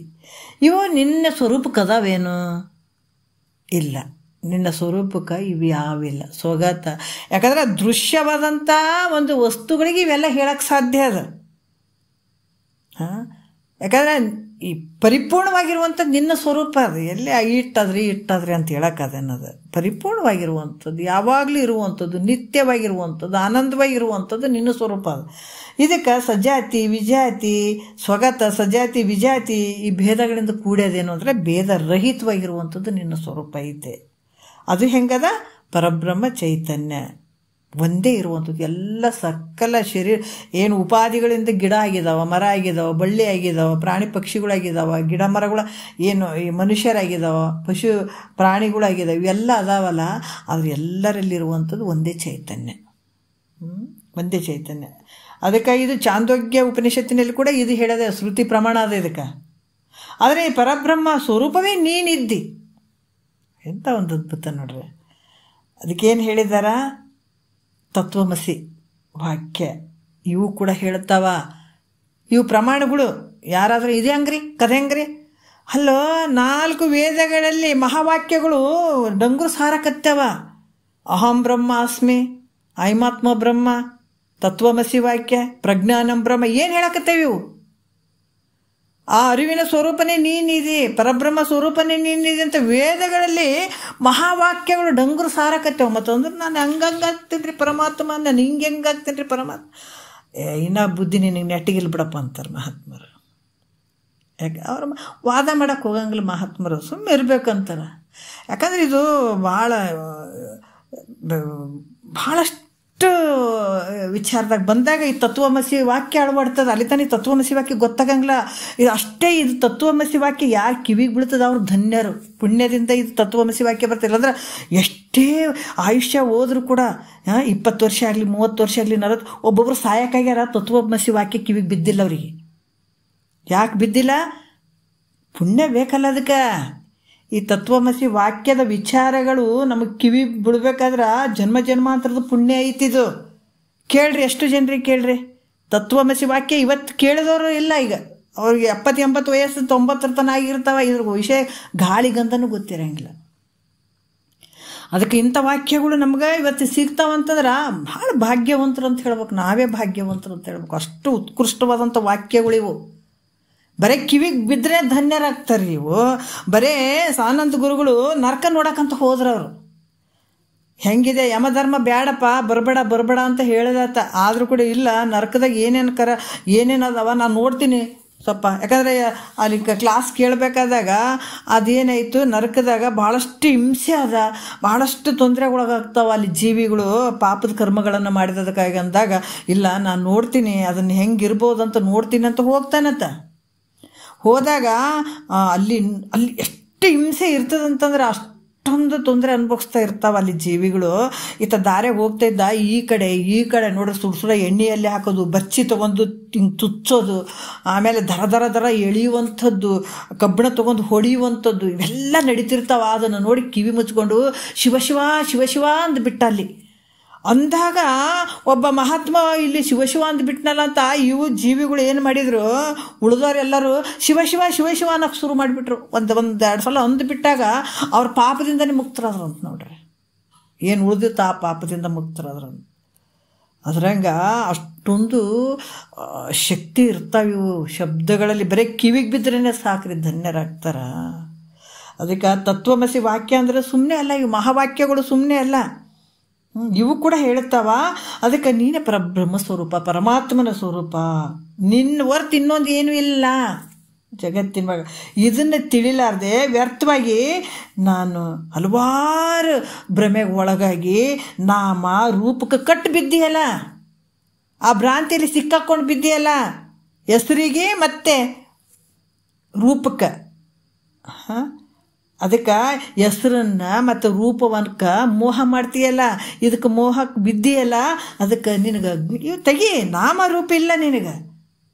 ಮತ್ತು ಹಿಡ್ದಂಥ ಹೆಸರನ್ನು ಸಾಯೋವರೆಗೆ ಹಿಡ್ಕೊಂಡು ಕುಂದಿರ್ತೀನಿ ನಾಮಗಳ ಸಲುವಾಗಿ. ನಾಮ ರೂಪು ಇದನ್ನು ಮೋಹಿಸಿ ಕೆಡ್ತಾ ಇದ್ದೀಯಲ್ಲ, ನಿನಗೆ ಅಜ್ಞಾನಿ ಅಲ್ದೇನು ಸುಜ್ಞಾನಿ ಅಂತಾರೇನೋ? ಅಜ್ಞಾನಿನೇ ಅಂತಾರೆ ನಿನಗೆ. ಅದಕ್ಕೆ ಇವು ಬಿಟ್ಟುಬಿಡು, ನಾಮ ರೂಪಗಳನ್ನು ಬಿಟ್ಟು ಆ ತತ್ವ ನಾನು ಪರಬ್ರಹ್ಮ ಸ್ವರೂಪ ಇದೀನಿ ಅಂತ ಗುರು ಹೇಳ್ದಂಗೆ ನೀನು ತಿಳ್ಕೊಂಡು ಆ ದಾರಿಯಲ್ಲಿ ಹೋದೆ ಅಂದ್ರೆ ನೀನು ಸುಜ್ಞಾನಿ ಆಗ್ತೀವಿ. ಅದು ಬಿಟ್ಟು ನೀನೇನೋ ತಿಳ್ಕೊಂಡು ಹೋದೆ ಅಂದ್ರೆ ನಿನಗೆ ಯಾರು ಹೇಳ್ತಾರಪ್ಪ ನಿನಗೆ ಅಜ್ಞಾನಿ ಅಲ್ಲದೆ ಸುಜ್ಞಾನಿ ಅಂತ ನುಡಿತಾರೇನೋ? ನಿನಗೆ ಸುಜ್ಞಾನಿ ಅಂತ ಯಾವತ್ತು ನುಡಿಯೋಕ್ಕಾಗಂಗಿಲ್ಲ. ಅದಕ್ಕೆ ಇಲ್ಲಿ ಏನು ಹೇಳ್ತಾರೆ, ಎಲ್ಲ ಮಹಾವಾಕ್ಯಗಳು ಕೂಡ ನೀ ಪರಮಾತ್ಮ ಸ್ವರೂಪ ಇದ್ದೀಯ ಅಂತಲೇ ಹೇಳ್ತಾರೆ. ಅದನ್ನು ತಿಳ್ಕೊಂಡು ಆ ಪ್ರಕಾರ ಹೋದಾಗ ನೀ ಸುಜ್ಞಾನಿ ಆಗ್ತಿದ್ದಿ, ಇಲ್ಲಾಂದ್ರೆ ನೀನು ಅಜ್ಞಾನಿನೇ ಅಂತ ಮಹಾತ್ಮರು ಬಹಳ ಚಂದ ಹೇಳ್ತಾರೆ. 7ನೇ ಪದ್ಯ ಕೂಡ ಅಷ್ಟೇ ಅದ್ಭುತವಾಗಿ ಹೇಳಿದಾರ ನಿಜಗೊಂಡ್ರು. ನಮ್ಮನ್ನು ಕೈ ಹಿಡಿದು ಕರ್ಕೊಂಡು ಹೋಗ್ತಾ ಇದ್ದಾರೆ, ನಾವೆಲ್ಲರೂ ಹೋಗ್ತಾ ಇದ್ದೀವಿ. ಹೋಗೋಣ, 1-2 ಮಾತು ಗುರುಗಳ ಪಾದಕ್ಕೆ ಅರ್ಪಿಸಿ ಹರವು.